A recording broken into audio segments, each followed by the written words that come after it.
Good morning बेटा, welcome back to the online class of SS. आप अपना chapter पढ़ रहे हैं 13th आर्थ चेंजिंग अर्थ, हमारी अर्थ में बदलाव कैसे होते हैं। आज हम पढ़ रहे हैं फॉर्मेशन ऑफ माउंटेन्स, पर्वतों का निर्माण कैसे होता है। Mountain building is associated with the movement of the lithospheric plate. When two plates move, it may result in either folding or faulting. These two processes are responsible for the formation of mountains. अब जो mountains building है वो किससे जुड़ी हुई है, वो lithospheric plates में होने वाले मूवमेंट से जुड़ी हुई है। जब दो प्लेट्स मूव करती हैं या तो वो फोल्ड हो जाती हैं या वो फोल्ड हो जाती हैं, एक दूसरे से फोल्ड मतलब मुड़ जाती है, फोल्ड हो जाएंगी, दूर चली जाएंगी। These two processes are responsible, और यही जो प्रक्रियाएं हैं माउंटेन फॉर्मेशन के लिए, पर्वतों के निर्माण के लिए जिम्मेदार है, रिस्पॉन्सिबल है। Folding, when two plates collide the force of compression is created, as a result the rock layers of the earth crust get folded, this process is called folding. Alternate upfolds are known as anticline and downfall are called synclines, are formed on the rocks. This is how the fold mountains are formed. Himalayas and the Alps are the examples of fold mountains. जब दो plates टकराती हैं तो एक दबाव का क्षेत्र, एक दबाव का बल उत्पन्न होता है, जिसके रिजल्ट के कारण अर्थ की जो क्रस्ट है वो मुड़ जाती है, और इस प्रोसेस को फोल्डिंग कहते हैं। जो मुड़ी ऊपर गया हुआ जो हिस्सा होता है उसको एंटीक्लाइन, और जो नीचे मुड़ा हुआ या जो डाउन फोल्ड्स होते हैं उनको साइंक्लाइंस कहा जाता है। और इस तरह जो फोल्ड माउंटेन्स हैं वो बनते हैं। हिमालय और एल्प्स फोल्ड माउंटेन्स या बलित पर्वत कहा जाता है। Foldings, when two plates move apart from each other, force of tension is created. As a result, the crust get cracked. अब देखो, जब दो प्लेट्स एक दूसरे से दूर जाती हैं तो क्या होता है, तो भी एक टेंशन या फिर एक दबाव का क्षेत्र होता है, जिसके कारण क्या होता है, क्रस्ट में क्रैक्स आ जाते हैं। ठीक है, क्रस्ट है, इसमें क्रैक हो जाएंगे। The displacement of rock strata on either side of the crack creates faults is called faulting. जब रॉक की लेयर्स का दोनों साइड में विस्थापन हो जाता है या दोनों साइड दूर चली जाती हैं, तो क्या होता है, बीच का हिस्सा रॉक्स का क्या हो जाएगा, धंस जाएगा, उसको फॉल्टिंग कहा जाता है। ब्लॉक माउंटेन्स जो दोनों साइड्स हैं ये ब्लॉक माउंटेन्स बन जाएंगे, और ये जो बीच में होगा धंसा हुआ हिस्सा, इससे रिफ्ट वैलीज बनेंगे। ठीक है, block mountains form when the two upmost parallel, ये जो अपमोस्ट पैरेलल फॉल्ट्स हैं, and the land between them is either uplifted or left standing after the surrounding areas have subsided. अब देखो, एक ब्लॉक माउंटेन कब बनता है, जब फोल्टिंग के कारण जब दो बराबर साइड्स की जो ज़मीन है या तो खड़ी रह जाती है और बीच की जो ज़मीन है वो नीचे धंस जाती है।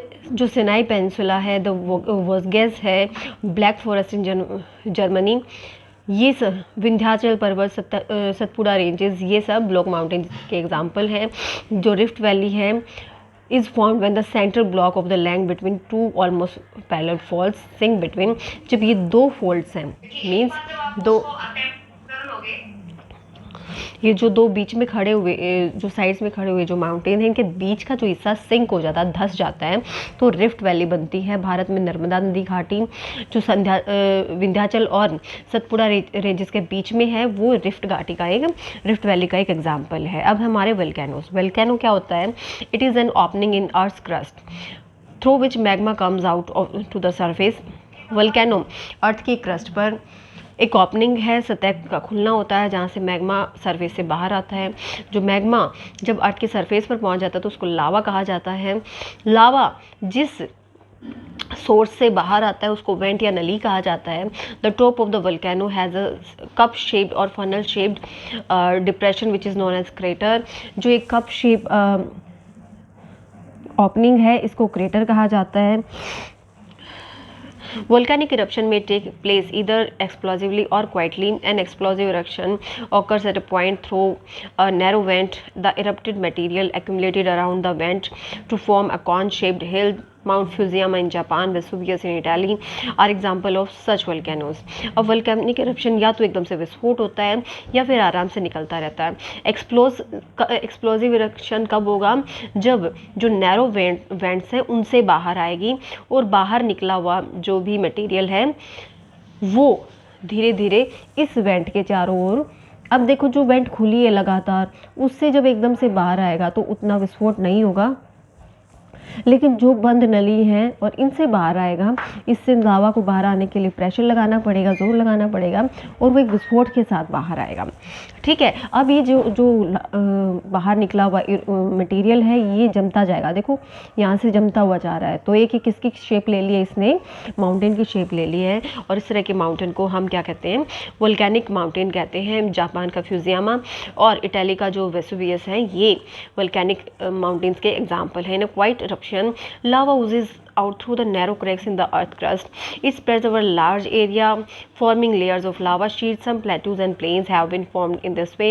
Deccan Plateau in India, Columbian Plateau in North America are good example of this type of format. अब धीरे धीरे जो लावा है वो बाहर निकलता रहेगा। कैसे, अर्थ की क्रस्ट में जो हल्की हल्की जो दरारें होती हैं, जो संकरी दरारें होती हैं, उनसे बाहर निकलेगा और एक दूर तक क्षेत्र में फैल जाएगा, जिसके कारण लावा की शीट्स बन जाएंगी। मतलब एक पहाड़ नहीं बनेगा लेकिन सीधी शीट्स बनती जाएंगी। ठीक है, और कुछ इसके कारण कुछ पठार या मैदान बनेंगे। भारत का दक्कन का पठार और नॉर्थ अमेरिका में जो कोलंबियन प्लेटू हैं वो इस क्वाइट इरप्शन के गुड एग्जांपल्स हैं। बेटा इतना ही पढ़ेंगे, इसको कल कंटिन्यू करेंगे। ठीक है, तो यहीं तक पढ़ें, डाउट्स को डाउट सेशन में क्लियर करें। Keep studying and have a nice day.